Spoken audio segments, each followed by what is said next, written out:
tinsel fire, and I will tell you a tale of the Iroquois people. It is the story of the robin's red breast. In the time of the falling leaves, the bravest of the Iroquois hunters went to the north to hunt the great moose.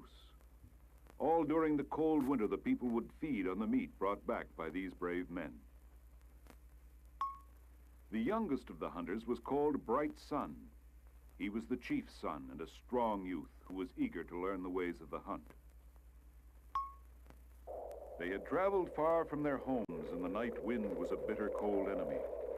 Bright Sun had never before known such a cold night wind. In time, the hunters came to a small lake. Here they built a lodge of wood, for they knew it would be many days before they had killed enough moose to last the winter. Inside the lodge, the hunters built a fire. The smoke escaped through a smoke hole in the roof and rose to the sky. They were able to find some small game with which to feed themselves, but it was a very strange thing. They had seen no sign of the moose. Day after day they hunted, but it was no use. They could find no moose. Finally, all of the small game was gone. The four hunters grew tired and hungry as the days passed, and they could find no food. We must go back to the lodges of our people. No, I will return only when I have found food to take with me. Day after day they searched, but they returned each night with nothing to show for the day's hunt. It is not possible for us to stay here any longer. I say that we should begin our journey to our homes now, before the snow traps us. I am ashamed to say that I agree. You may do as you wish. I will remain. The three hunters left the lodge and started for home. Only Bright Sun was determined to finish the hunt. Goodbye, my friends. I will join you soon, and I will bring food for our people.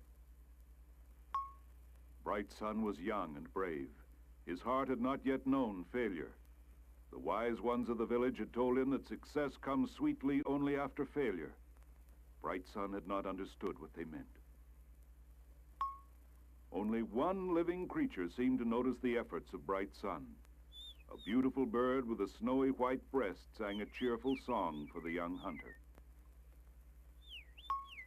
Here, my friend, these are for you. Why are you still here? The snow moon will soon come. You should be making your journey to the south. I will stay with you a while longer, brave friend. The days grew colder and the nights grew colder still. Bright Sun was hungry. He knew fear in his heart for the first time, but he would not admit defeat. Finally, the young hunter was too weak to go on. He could only lie on his bed and watch the fire as it slowly burned away. If the fire goes out, I will freeze. Surely someone will come to help me. I am certain that someone will come. The fire went out and the lodge grew cold. Still, no one came to help the brave boy. Someone will come. Someone will come.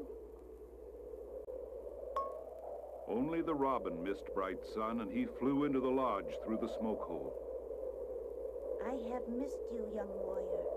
How can I help you? My fire has died, and without its heat, I will surely die. I have no wood. I have no flint. Could you build me another fire? The little robin searched the coals until he found one that was still alive and glowing.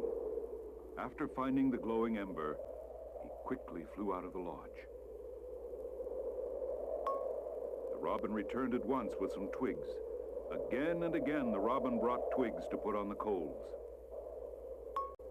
Then the robin fanned the glowing coal until it burst into flame, and the fire was rekindled.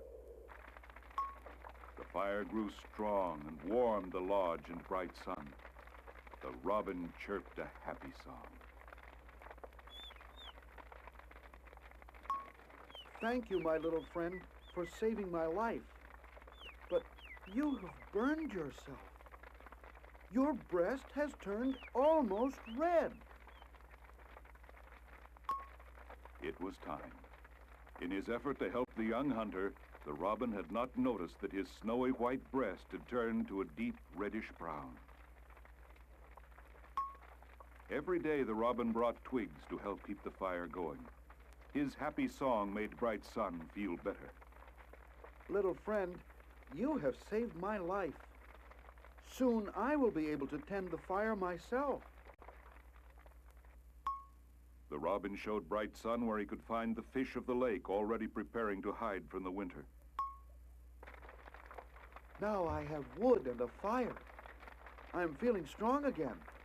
I will yet finish the hunt and take food home to my people. Not long after, Bright Sun did find a large herd of moose. His aim was sure, and in a short time he had killed several of the biggest moose. Bright Sun was happy and proud. He would return with much meat and many skins. His people would have food to eat and skins to keep them warm during the long, hard winter. I must go, my friend. I feel the snow wind coming, and I must begin my journey to the south. I will miss you very much, little friend. How can I ever thank you for saving my life? In the spring, my mate and I will find your lodge and nest nearby. Goodbye, dear friend. I will look for you in the spring.